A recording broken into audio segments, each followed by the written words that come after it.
Yo, what's up guys? Zero ပါ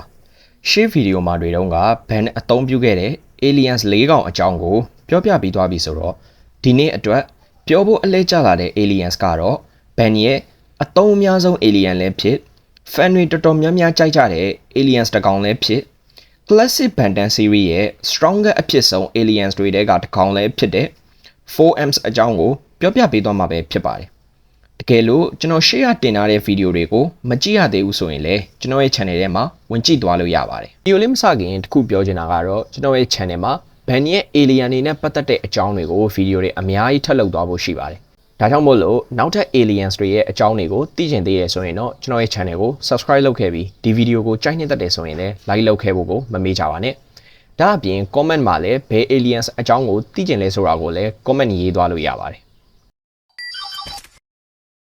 4M2 ရဲ့မျိုးစိတ်ကိုတော့ Tetraman လို့ခေါ်ပြီးသူတို့နေထိုင်ရာဂျိုကိုတော့ Chorus Joe လို့ခေါ်ပါတယ် Chorus Joe ကိုကြည့်လိုက်မယ်ဆိုရင်အလွန်ခြောက်သွေ့ပြီးပူပြင်းတဲ့သဲကန်နာယာကြီးတစ်ခုအဖြစ်တွေးမြင်ကြရတာပဲဖြစ်ပါတယ်သဲကန်နာယာမဖြစ်လဲခံနိုင်ရိုးလားကောင်းကင်ကိုကြည့်လိုက်မယ်ဆိုရင်နေနဲ့စင်းဟာအပြိုင်တောက်ပနေတာကိုတွေးရမှာပဲဖြစ်ပါတယ်ဂျိုရဲ့မျက်နှာပြင်ကိုကြည့်လိုက်မယ်ဆိုရင်လည်းနေရာတော်တော်များများကိုဝိုင်းအနီရောင်လိုသဲတွေကအပြည့်ဖုံးလွှမ်းထားတာပဲဖြစ်ပါတယ်ကျွန်တော်တို့လူသားတွေနဲ့တခြားဂျိုဘော်က aliens တွေ Chorus Joe ကိုလာရောက်ကြမယ်ဆိုရင်တော့ဝိုင်းအနီရောင်သဲတွေကအာကာသယာဉ်တွေဆင်းသက်လို့ရအောင်ကျစ်လစ်ပြီးမာကြောတယ်ဆိုပေမဲ့ Sun Ripper လို့ခေါ်တဲ့သဲထဲမှာရေကူးတယ်လို့မျိုးအလွယ်တကူတွာလာနေကြတဲ့သားရဲကောင်ကြီးတွေရဲ့လက်ထဲကနေတော့ Tetraman နဲ့မဟုတ်ဘူးဆိုရင်လွတ်မြောက်ဖို့ဆိုတာမလွယ်ကူလာတဲ့အပြင်အသက်အန္တရာယ်မှာရှိတဲ့အထိအန္တရာယ်များလွန်းလာတဲ့ဂျိုတစ်ခုလည်းဖြစ်ပါတယ်ဒီလိုမျိုးကြမ်းတမ်းပြီးအန္တရာယ်များလွန်းလာတဲ့ပတ်ဝန်းကျင်ရှိတာကြောင့်Tetraman တွေဟာခန္ဓာကိုယ်ပိုင်းဆိုင်ရာမှာကြမ်းခိုင်တန်မာလွန်ကြပြီးတိုက်ခိုက်ရေးမှာလည်းအင်မတန်အောင်မှထူးချွန်ကြတဲ့စစ်တီတော် aliens တွေဖြစ်ကြပါတယ်ဒီလိုမျိုးနေနှစင်းရဲ့အပြိုင်တောက်ပနေမှုကြောင့် Chorus Joe မှာဆိုရင်စိမ့်လန်းဆူပြေတဲ့တောအုပ်တွေနဲ့အပင်တွေမရှိကြပဲအဲ့ဒီအစားအရွက်မပါတဲ့အနက်ရောင်တစ်ပင်တွေကိုပဲတွေ့ရမှာပဲဖြစ်ပါတယ် 4Ms ရဲ့ပုံစံကိုကြည့်လိုက်မယ်ဆိုရင်အနီရောင်အသားအရည်ခန္ဓာကိုယ်ကနေတိတိတတ်တာကိုထိုးထွက်နေတဲ့ကြွက်သားတွေလက်လေးဘက်နဲ့အတူမျက်လုံးလေးလုံးလည်းပါရှိတဲ့ humanoid ခေါ်လူသားတွေနဲ့ဆင်တူတဲ့ပုံစံရှိတဲ့ aliens တစ်ကောင်လည်းဖြစ်ပါတယ်ဒီမျက်လုံးလေးလုံးဟာအလှတသက်အတွက်ပဲကြည်ကောင်းယုံထည့်ပေးတာမဟုတ်ပါဘူးဒါဟာ Tetraman ရဲ့မြင်ကွင်းကိုပိုကျဲစေပြီးတော့တိုက်ပွဲမှာအားသာချက်လည်းရစေပါတယ် female Tetraman တွေက man Tetraman တွေလိုမျိုးမဟုတ်ပဲအကုန်လုံးနှီးပါးစပင်တွေရှိကြပါတယ် male Tetraman တွေမှာကတော့စပင်ပါတာရှိသလိုမုတ်စိတ်မွေးပတိုင်းမွေးပါတာမျိုးလည်းရှိပြီးတော့တယောက်နဲ့တယောက်မတူပဲကွဲပြားတတ်ကြပါတယ် Tetraman တွေအသက်ကြီးလာတဲ့အခါမှာတော့ Tetraman priest မှာတွေ့ရတယ်လို့မျိုးပဲကြွက်သားတွေကကျုံပြီးသေးသွားတဲ့အပြင်စပင်တွေလည်းဖြူသွားတာကိုတွေ့ရမှာပဲဖြစ်ပါတယ်ကျွန်တော်တို့လူသားတွေနဲ့တော်တော်လေးနီးစပ်တဲ့ပုံစံကိုတွေ့ရတာပဲဖြစ်ပါတယ် Tetraman ကလေးတွေမှာကတော့လူကြီးတွေထက်ပိန်ပြီးသူတို့ရဲ့ခန္ဓာကိုယ်နဲ့မလိုက်အောင်မျက်လုံးနဲ့ခေါင်းတွေကပိုကြီးနေတာကိုလည်းတွေ့ရမှာပဲဖြစ်ပါတယ်Tetraman တွေရဲ့အရင်အမြင့်အဆိုရင်ပုံမှန်အားဖြင့်10ပေအထိရှိတတ်ကြပြီးတော့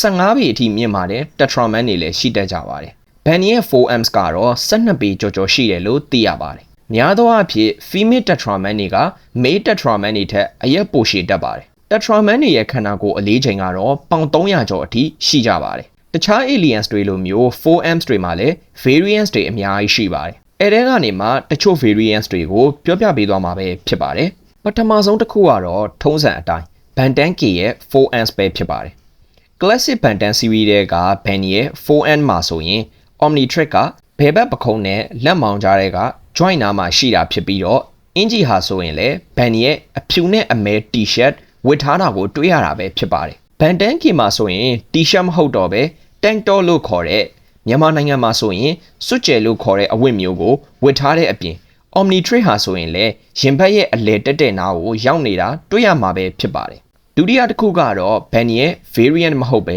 Tetraman variant တစ်ကောင်အကြောင်းကိုပြောပြပေးသွားမှာပဲဖြစ်ပါတယ်။ Cola လို့ခေါ်တဲ့ Tetraman ကတော့ပုံမှန် Tetraman တွေနဲ့မတူပဲအပြာရောင်အသားအရည်ရှိနေတာကိုတွေ့ရမှာပဲဖြစ်ပါတယ်။တခြား Tetraman တွေမှာကတော့လိမ္မော်ရောင်တန်းနေတဲ့မျက်လုံးရှိကြပေမဲ့ Cola မှာကတော့အနီရောင်မျက်လုံးရှိကြတာကိုလည်းတွေ့ရပါတယ်။ကိုလာကိုတော့ Ultimate Alien Force ထဲမှာစတင်တွေ့ခဲ့ရတာဖြစ်ပြီးခွန်အားပိုင်းမှာဆိုရင် Ban ရဲ့ 4M တက်တောင်မှာပိုကျန်းတာကိုတွေ့ရတာပဲဖြစ်ပါတယ်။ကိုလာဆိုတဲ့နာမည်ကိုတော့ Star Wars franchise တွေက Agent Cola ဆိုတဲ့ character ရဲ့နာမည်ကိုယူထားတာပဲဖြစ်ပါတယ်နောက်ထပ်တစ်ခုကတော့ Reboot series တွေက Short Rock နဲ့ 4Ms တို့ fusion လုပ်ထားတဲ့ Enhanced 4M ပဲဖြစ်ပါတယ်ဒီ version မှာဆိုရင်တော့ခန္ဓာကိုယ်မှာ rock armor တွေနဲ့အုပ်ထားတဲ့အပြင်ကိုမှာ Short Rock ရဲ့ electrokinesis လို့ခေါ်တဲ့လျှက်စစ်စွမ်းအင်ကိုပါသုံးနိုင်သွားတာကိုတွေ့ရမှာပဲဖြစ်ပါတယ်ဒါတွေကတော့ variant တချို့ကိုပြောပြပေးခဲ့တာဖြစ်ပြီးနောက်ထပ် variants တွေကိုလည်းကြည့်လို့ရအောင်ကျွန်တော်ဒီမှာပုံနဲ့တကွ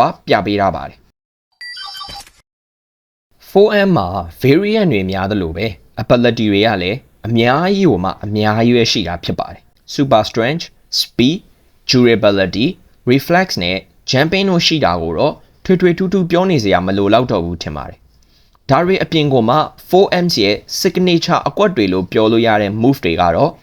Tetraman တွေရဲ့ speed ကအရန်တန်မာလွန်းတာကြောင့်သူတို့ရဲ့လက်ခုပ်နှစ်ဖက်ကိုတီးလိုက်ရင် sonic clap ဆိုတဲ့အတန်လိုင်းတွေဖြစ်လာတာရဲ့မြေကြီးကိုသူတို့ရဲ့လက်နှစ်ဖက်နဲ့ထူချလိုက်ရင်ရန်သူကိုဟန်ချက်ပြတ်သွားစေလောက်တဲ့အထိအားကောင်းတဲ့ငလျင်အသေးစားလေးတွေလုံနိုင်တဲ့အကွက်တွေရလဲ 4M ရဲ့ signature move တွေလို့ပြောလို့ရပါတယ်ဒါအပြင်မီးနဲ့အပူဒဏ်ကိုခံနိုင်တဲ့ ability နဲ့နေရန်အမြင့်ကြီးတွေကိုဘာပစ္စည်းမှမပါဘဲလက်ပလာနဲ့လည်းတွေ့တက်နိုင်တဲ့ ability တွေရှိပါသေးတယ်ဒါအပြင် Tetraman ရဲ့သွားတွေဟာတန်တဲ့ပစ္စည်းတွေကိုတောင်ကိုက်ဖြတ်နိုင်လောက်တဲ့အထီကိုမာကြောကြတာပဲဖြစ်ပါတယ်ဒါပေမဲ့လည်းဒီလောက်ထိကျန်းနေတဲ့ Tetraman တွေမှာလည်းအားနည်းချက်ဆိုတာတော့ရှိပါတယ်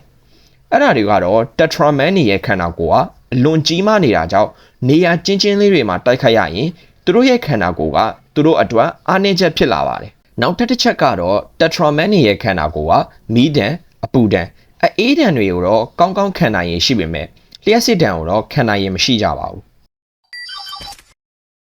ပထမဆုံးတစ်ချက်ကတော့ 4M ရဲ့မျိုးစိတ်ဖြစ်တဲ့ Tetraman ဆိုတဲ့အဓိပ္ပာယ်ကိုပြောပြချင်တာပဲဖြစ်ပါတယ် Tetraman နေမှာလည်းတခြား aliens တွေလိုမျိုးပဲကိုစားပြုတဲ့စကားလုံးတွေရှိပါတယ်အဲ့ဒါတွေကတော့ Tetra ဆိုတာဟာဂရိဘာသာစကားကနေဆင်းသက်လာတာဖြစ်ပြီးလေးလို့အဓိပ္ပာယ်ရပါတယ်ဒါအပြင် man ဆိုတာကလည်းဂရိဘာသာစကားကနေပဲဆင်းသက်လာတာဖြစ်ပြီး arms ဒါမှမဟုတ် hand လက်မောင်းဒါမှမဟုတ်လက်ဆိုပြီးတော့အဓိပ္ပာယ်ရပါတယ်ဒါကြောင့် Tetraman ဆိုတဲ့အဓိပ္ပာယ်ကိုအပြည့်အစုံပြောပြရရင်လက်လေးဘက်ရှိတော်သူဒါမှမဟုတ်လက်မောင်းလေးဘက်ရှိတော်သူလို့အဓိပ္ပာယ်ရတာပဲဖြစ်ပါတယ်ဒုတိယတစ်ချက်အနေနဲ့ကတော့ကျွန်တော် Google ကနေ research လုပ်ထားတဲ့အချက်အလက်တွေအရ Classic Bantam series ထဲမှာ Ben ဟာ 4Ms ကိုအချိန်ပေါင်း33ချိန်အထိအသွင်ပြောင်းပြီးတော့အသုံးပြုခဲ့တာပဲဖြစ်ပါတယ်ဒါဟာတခြား aliens တွေအားလုံးထက်အများဆုံးဖြစ်ပြီး 4Ms ဟာ Ben ရဲ့အကြိုက်ဆုံးနဲ့အယုံကြည်ရဆုံး alien ဖြစ်ခဲ့တယ်ဆိုတဲ့သက်သေပါပဲအသက်ငယ်သေးတဲ့ Ben အတွက်ရော Bantam audience တွေအတွက်ရောပါဒီလိုမျိုးတောင်းတောင်းဖြောင်းဖြောင်းနဲ့လက်လေးဘက်ပါဝင်တဲ့ဂျိုသားကြီးကဘယ်ပြဿနာကိုမဆိုသူ့ရဲ့ခွန်အားနဲ့ပဲဖြည့်ရှင်းပြခဲ့တာကြောင့် audience တွေရဲ့အကြိုက်ဆုံး aliens တွေတွေကတကောင်လဲဖြစ်လာတယ်လို့ဘန်အတွက်လည်းအသုံးအများဆုံး aliens တကောင်ဖြစ်ခဲ့တာပါနောက်ဆုံးတစ်ချက်အနေနဲ့ပြောရမယ်ဆိုရင် Tetraman တွေဟာဘာသာရေးကိုလည်းကိုင်းဆိုင်တတ်ကြတဲ့ aliens မျိုးစိတ်တွေဖြစ်ကြပါတယ်သူတို့က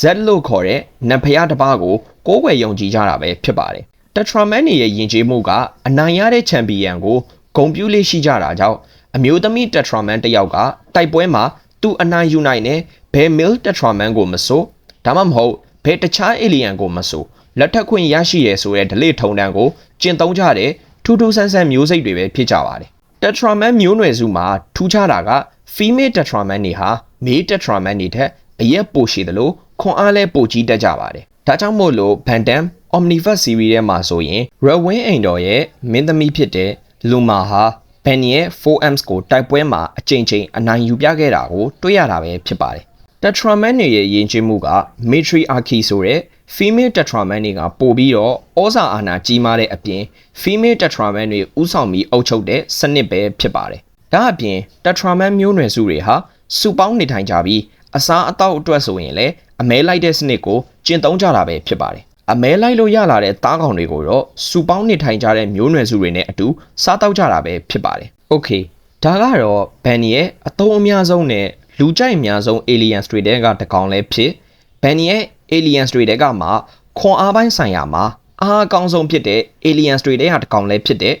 4Ms အကြောင်းကိုပြောပြပေးခဲ့တာပဲဖြစ်ပါတယ်။တကယ်လို့ဒီဗီဒီယိုလေးကိုကြိုက်နှစ်သက်တယ်ဆိုရင် like လုပ်ပေးခဲ့ပြီး channel ကိုလည်း subscribe လုပ်ခဲ့ဖို့မမေ့ကြပါနဲ့။ comment မှာလည်းနောက်ထပ်ဘယ် aliens တွေကိုထပ်လုပ်စေချင်သေးလဲဆိုတာကို comment မှန်ကန်လို့ရပါတယ်ဒီနေ့ဗီဒီယိုကတော့ဒီလောက်ပါပဲနောက်နေ့ဒီမှာပြန်တွေ့ကြတာပေါ့